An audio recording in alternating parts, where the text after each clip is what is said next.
बिस्मिल्लाहिर्रहमानिर्रहीम। अस्सलाम वालेकुम डियर स्टूडेंट। आपकी जो क्लास 9 है वहां पर आज हम पढ़ने वाले हैं कि किस तरीके से डिवीजन ऑफ बायोलॉजी है और उसके अंदर हम पढ़ेंगे कि किस तरीके से ब्रांचेस होती हैं बायोलॉजी की, क्लियर करने वाले हैं। ये मैं आपको पढ़ा रही हूँ आपकी सेम टेक्स्ट बुक पर। तो जो जो स्टूडेंट चैनल पे आए हैं लाइक सब्सक्राइब और शेयर कर दें। बिना टाइम को वेस्ट किए बगैर लेट्स गेट स्टार्टेड। तो सबसे पहले हमने बायोलॉजी को डिवाइड कैसे किया है। तो बायोलॉजी को हमने डिवाइड किया है, एक होती है जूलॉजी और एक होती है बॉटनी और एक होती है माइक्रोबायोलॉजी। ये होती क्या है? अब हमारे पास जो जू है, जू का मतलब है एनिमल, लॉजी का मतलब है उसे स्टडी करना।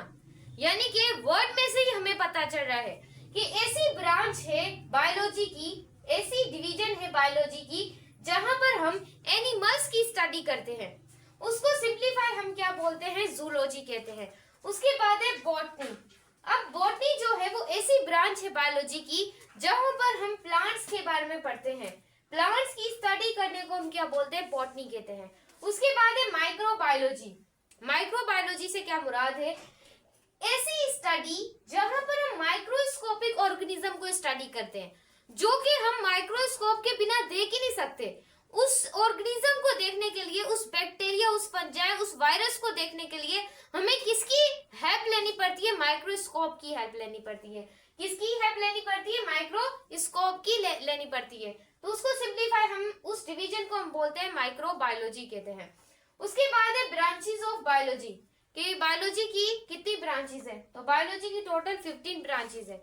वन बाय वन हम इसे देखने वाले हैं। तो फर्स्ट हमारे पास आती है जिसको हम कहते हैं मार्फोलॉजी।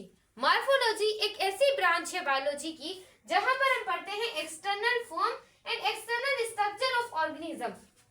यानी कि किसी ऑर्गेनिज्म को कट किए बगैर जब हम उसे बाहर से पढ़ते हैं, जैसे कि एक इंसान है, यहाँ पर अगर मैं बनाऊं तो यहाँ पर देखें, अगर हम एक सिंप्लीफिकेशन करें, ये देखें, अगर कोई हमारे पास यहाँ पर देखें इंसान है, तो इंसान के जो मतलब के बाहर वाले जो चीजें हमें दिखाई देती है वो इंसान का होता है हैंड, इंसान का हाथ। वो भी क्या है? एक्सटर्नली है। हम काट के अंदर नहीं देख रहे कि उसके अंदर कितने सेल्स है, बाहर से क्या करें? मुआयना करें हम उसका। ऐसे कि इंसान के जो बाहर है वो क्या है? उसके कान है, इंसान की आंखें हैं, जो जो चीजें इंसान की फिंगर है, इंसान के थायराइड है। तो अगर हम बाहर से अगर मतलब के देख रहे हैं, इंसानों को मुआयना कर रहे हैं, इंसान की टांगे, इंसान की लेग्स है, तो ये जो सारे हम चीजें देख रहे हैं ये बाहर एक्सटर्नली देख रहे हैं, इंटरनली नहीं देख रहे, काट के नहीं देख रहे। तो ऐसी ब्रांच को हम कहते हैं मार्फोलॉजी। उसके बाद मार्फोलॉजी के बाद हम एक और ब्रांच पढ़ेंगे बायोलॉजी की। यहाँ पर देखिए स्टूडेंट, इसका नाम है एनाटॉमी। एनाटॉमी के अंदर हम ये पढ़ते हैं, ऐसी ब्रांच है जिसके बारे में उसके अंदर हम ये पढ़ते हैं कि internal parts of the body of living organism by cutting and opening. ऐसी ब्रांच है बायोलॉजी की जहां पर हम किसी भी इंसान के इंटरनली उस पार्ट को कट कर देखें, उस पार्ट को कट कर देखें, काट कर देखें कि कोई चीज तो नहीं, कोई इन्फेक्शन तो नहीं है, कट कर किस चीज की कमी है। तो इस तरीके से जब हम इंटरनली पार्ट देखते हैं ना किसी भी लिविंग ऑर्गेनिज्म के, तो उसे हम कहते हैं एनाटॉमी। उसके बाद है सेल बायोलॉजी। सेल बायोलॉजी क्या होती है? देखिए, सेल बायोलॉजी एक, जब हम स्टडी करते हैं सेल एंड ऑर्गेनेल्स की, जब हम सेल और ऑर्गेनेल्स की स्टडी करते हैं तो उसे सिंप्लीफाई हम क्या बोलते हैं? Cell biology. अब ऑर्गेनेल्स हमारे पास क्या होता है? ये चैप्टर नंबर 4 में 9th में आपको पढ़ाऊंगी। ये मैंने आपको फर्स्ट ईयर में पढ़ाया हुआ है, सेल स्ट्रक्चर और फंक्शन में सारी ऑर्गेनाइजर। ऐसे कि फर्स्ट ऑर्गेनेली अगर हम पढ़े तो अगर हमारे पास आती है माइटोकॉन्ड्रिया। माइटोकॉन्ड्रिया को दूसरा पावर हाउस ऑफ सेल भी कहते हैं क्योंकि ये ज्यादा से ज्यादा एटीपी की जो प्रोडक्शन होती है, जहां पर एनर्जी है, एनर्जी सबसे ज्यादा कहां पर? माइटोकॉन्ड्रिया के अंदर बढ़ती है। तो माइटोकॉन्ड्रिया को हम पावर हाउस ऑफ सेल बचा क्यों कहते हैं? पावर हाउस ऑफ सेल क्यों कहते हैं इस ऑर्गेनेल को? क्योंकि ये प्रोड्यूस करता है ज्यादा high amount of energy, energy के हाई अमाउंट ऑफ एनर्जी को करता है। ये एक ऑर्गेनेल है जो कि हमारे सेल के अंदर पाई जाती है। सेल के अंदर पाई जाती है। इसे सिंप्लीफाइड सेल बायोलॉजी को हम साइटोलॉजी भी कहते हैं। क्या बोलते हैं? साइटोलॉजी भी कहते हैं। ऐसे ही तो हमने क्या पढ़ा? माइटोकॉन्ड्रिया से पावर हाउस ऑफ सेल की कहते हैं। एक हमारे पास जो ऑर्गेनेली होती है जो कि सेल के अंदर पाई जाती है वो होती है लाइसोसोम। लाइसोसोम क्या होते हैं स्टूडेंट? इसके भी काफी ज्यादा हमारे पास क्या आ जाते हैं? टाइप्स आ जाते हैं। जैसे फेगोसाइटोसिस हो गया। ये क्या करते हैं? जब ये माइटोकॉन्ड्रिया पुराना हो जाता है, ये इसे हम सिंप्लीफाइड लाइसोसोम को कहते हैं सुसाइडल बेग ऑफ सेल। ये सारा पढ़ेंगे। सुसाइडल बेग ऑफ सेल, ये सेल की क्या करते हैं? सुसाइड करते हैं। यानी कि कहीं ऐसा हो जाता है कि जो हमारा सेल है, बेसिक यूनिट ऑफ लाइफ है, ये देखिए, this is a cell. Cell is the basic unit of the life. अब सेल के अंदर माइटोकॉन्ड्रिया की स्ट्रक्चर पाई जाती है, लाइसोसोम, वैक्यूल पाई जाती है। ये सारी ऑर्गेनेलीज है किसकी? सेल के अंदर। अब लाइसोसोम को सुसाइडल बेग इस वजह से कहते हैं कि उस सेल के अंदर अगर माइटोकॉन्ड्रिया पुराना हो चुका है, उसका काम खत्म हो चुका है, तो उसे क्या करेगा? ये इंगल्फ करेगा, इसे खा लेगा। तो अगर सेल के अंदर वाली ऑर्गेनेलीज के बारे में अगर आप बात करते हैं तो उसे आप साइटोलॉजी या सेल बायोलॉजी कहते हैं। सेल की ऑर्गेनेलीज बहुत ज्यादा है, ये मैं आपको बता दूं। तो सिंप्लीफिकेशन मैंने यहाँ पर आपको इंट्रोडक्शन देने की कोशिश की है। आई होप आपको क्लियर हो। आपको ये भी पता है कि सेल के अंदर एक फ्लूइड पाया जाता है जिसको कहते हैं साइटोप्लाज्म। क्या बोलते हैं? साइटोप्लाज्म। ये भी एक तरह की ऑर्गेनेली है, सेल के अंदर पाई जाती है। और सेल का एक बच्चों साइटोस्केलेटन भी होता है जो कि सेल का फ्रेम वर्क होता है। सेल का साइटोस्केलेटन क्या होता है? फ्रेम वर्क होता है किसका? सेल का। ये चीज आपने याद रखनी है, इंपॉर्टेंट पॉइंट्स है। जब भी आप स्टडी करें सेल के अंदर मौजूद ऑर्गेनेलीज का, उसे आप साइटोलॉजी या सेल बायोलॉजी कहते हैं। उसके बाद है हिस्टोलॉजी। एक ऐसी ब्रांच है बायोलॉजी की, एक ऐसी ब्रांच है बायोलॉजी की जहां पर हम पढ़ते हैं स्ट्रक्चर ऑफ टिश्यूज के बारे में, ऑफ प्लांट हो या फिर एनिमल हो। हिस्टोलॉजी एक ऐसी ब्रांच है, दोबारा से सुन ले, जिसके अंदर हम पढ़ते हैं टिश्यूज के बारे में। अब सेल कंबाइन होते हैं, टिश्यू बनाते हैं, ये आपको पता है, ये आपको पता है। और टिश्यू को हम एक्सटर्नली देख रहे हैं, या जैसे भी हम स्ट्रक्चर या प्लांट एनिमल्स की टिश्यूज की स्ट्रक्चर की स्टडी करें, उसकी बनावट की स्टडी करें, उसे सिंप्लीफाइड हिस्टोलॉजी कहते हैं। उसके बाद है फिजियोलॉजी। फिजियोलॉजी एक ऐसी ब्रांच है ऐसी ब्रांच है बायोलॉजी की जहां पर हम पढ़ते हैं फंक्शन ऑफ लिविंग ऑर्गेनिज्म। ये लिविंग ऑर्गेनिज्म के अंदर क्या क्या फंक्शन हो रहे हैं रोजमर्रा के वक्त में। उसके बाद एक है टैक्सोनॉमी। टैक्सोनॉमी एक ऐसी स्टडी है, ऐसी ब्रांच है जहां पर हम ये पढ़ते हैं कि किस तरीके से रूल्स प्रिंसिपल के बारे में पढ़ते हैं, किस तरीके से एनिमल्स और प्लांट्स को ग्रुपिंग दी जाए उसके बारे में पढ़ते हैं, और कौन सा प्लांट कौन से एनिमल को कौन सा नाम दिया जाए। तो आप उसको सिंप्लीफाई ऐसी ब्रांच को आप कहते हैं टैक्सोनॉमी। उसके बाद है जेनेटिक्स। जेनेटिक्स क्या होती है वो जो बहुत आसान है चैप्टर 9 के अंदर भी है क्रोमोसोम का, फर्स्ट ईयर के वो इंटर के अंदर भी है ये, तो हम ये पढ़ेंगे। जेनेटिक वो होता है जहां ऐसी ब्रांच होती है बायोलॉजी की जहां पर हम पढ़ते हैं हेरिडिटी के बारे में। अब हेरिडिटी मटेरियल कहाँ पाया जाता है आपको पता है। मैं यहाँ पर अगर थोड़ा सा आपको ड्रॉ करके दिखाऊं तो हेरिडिटी मटेरियल आपके सेल के अंदर पाया जाता है। कहाँ पर? सेल के अंदर हेरिडिटी मटेरियल पाया जाता है जहां पर आपके क्या होते हैं? जीन होते हैं।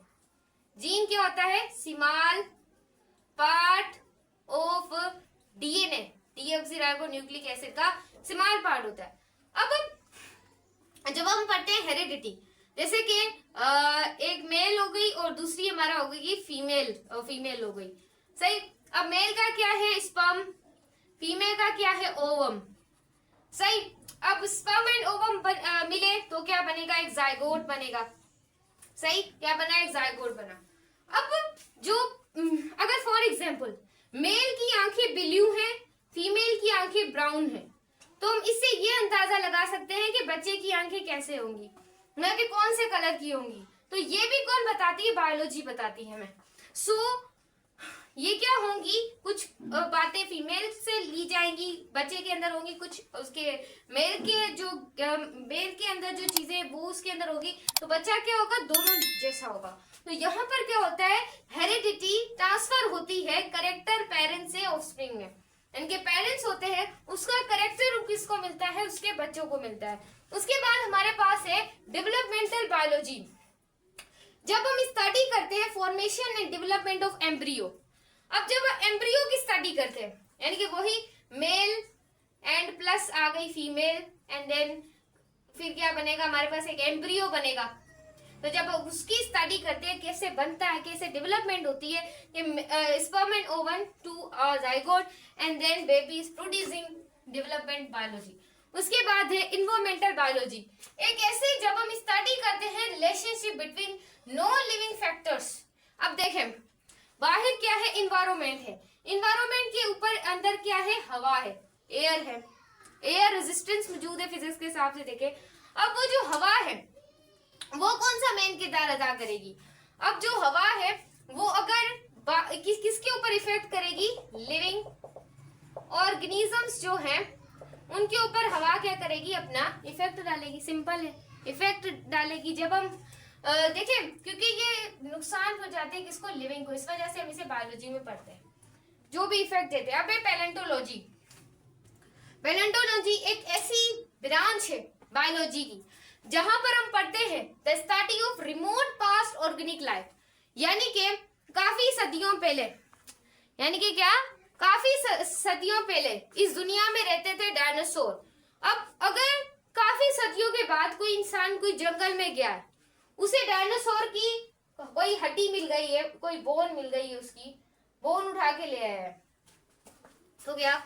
अब स्टूडेंट, जब भी आप पास्ट कोई ऑर्गेनिक लाइफ मिलती है आपको, वो किसकी हेल्प से, फिर फॉसिल फ्यूल्स की हेल्प से मिलती है, जो कि मर गए हैं, इस दुनिया से काफी सदियां हो गई हैं, वो जा चुके हैं। जब आप रिसर्च करेंगे कि डायनासोर के अंदर ऐसी कौन सी चीजें थी, यानी कि वो जो पिछला प्रीवियस इंसान है उसमें ऐसी कौन सी क्वालिटी है जो हमें नहीं है, तो जब हम स्टडी करते हैं वो जो मरे जानदार हैं या उनके पास हमारे जैसी क्वालिटी नहीं थी, जब हम उसकी स्टडी करते हैं ना, सिंप्लीफाई हम उस ब्रांच को कहते हैं पैलेंटोलॉजी। उसके बाद है बायोटेक्नोलॉजी, इसका तो पूरा चैप्टर है, मैट्रिक में भी है और आपकी इंटर में भी है बायोटेक्नोलॉजी का। बायोटेक्नोलॉजी क्या होती है, जब हम पढ़ते हैं, किसके बारे में पढ़ते हैं, technique manipulation of the gene and bring change structure location of the gene and achieve character is called bio. Ma'am समझ नहीं आया। अब स्टूडेंट यहाँ पर देखें, कोई इंसान ऐसा होता है जिसकी बॉडी के अंदर जो है वो इंसुलिन क्या हो जाती है, कम हो जाती है। तो अब इंसुलिन बनाने के लिए हम करते क्या है, देखिए पहले जमाने में क्या होता था कि वो एक भेड़ होती थी, एक भेड़ होती थी, उस भेड़ का जो लिवर है, उस भेड़ जो है उसका लिवर को निकाला जाता था और उसमें से इंसुलिन निकाली जाती थी। अब इंसुलिन उस भेड़ के लिवर में से इतनी नहीं निकलती थी, तो वो क्या करता था, 50-100 भेड़ों को इकट्ठा कर कर फिर एक दिन की एक बंदे की क्या बनती थी, इंसुलिन बनती थी। जो मतलब के अमीर आदमी होते थे जो उसे खरीद सकते थे, वो तो ये लगवा लेते थे एंड देन वो जिंदा मतलब के रह लेते थे। वो जो भेड़ के जो लिवर है उसमें से ये निकालते थे। लेकिन अब मॉडर्न दौर आ चुका है, दुनिया बदल चुकी है, काफी चीजें पुरानी को खत्म कर दिया गया है, नया जमाना आ चुका है। यहाँ पर देखें, अब हम क्या करते हैं, एक बैक्टीरिया को लेते हैं। अब बैक्टीरिया के अंदर एक पार्ट होता है, इस पार्ट को हम कहते हैं प्लाज्मोडिया। बैक्टीरिया के अंदर से प्लाज्मोडिया को निकाला जाता है और एक इंसान का, एक पर्सन है, एक शख्स है, एक इंसान है, भले वो मेल हो या वो भले फीमेल हो, फेमिनाइन हो, जो भी हो, तो उसमें से एक इंसुलिन का जो सेल है उसको निकाला जाता है और इस बैक्टीरिया के प्लाज्मोडिया है ना उसके अंदर डाला जाता है। कॉन्सेप्ट को फील में देखिए मैंने क्या बोला, एक बैक्टीरिया है, उस बैक्टीरिया का पार्ट है प्लाज्मोडिया। अब एक पर्सन, एक इंसान, उसका एक इंसुलिन का सेल लिया जाता है और उस इंसुलिन के सेल को इसके अंदर डाला जाता है, पुट किया जाता है।